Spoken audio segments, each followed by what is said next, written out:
Estate afosa, scatta il piano del comune per aiutare gli anziani. Da lunedì le porte degli istituti ISRA saranno aperte per tutti coloro che cercano riparo dal caldo. Da quest'anno gli anziani con difficoltà di movimento verranno accompagnati. Quest'anno peraltro, siccome era una carenza che avevamo gli anni scorsi, abbiamo organizzato e facciamo in modo che quelli che non possono muoversi saranno accompagnati e ripresi il giorno dopo a casa, insomma.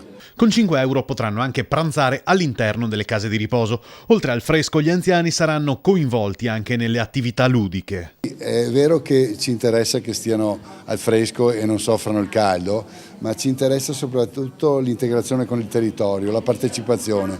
Questo è lo spirito che guida l'ISRA in questi anni della mia gestione, perché credo veramente che questo sia un istituto che deve integrarsi assolutamente con il territorio a 360 gradi.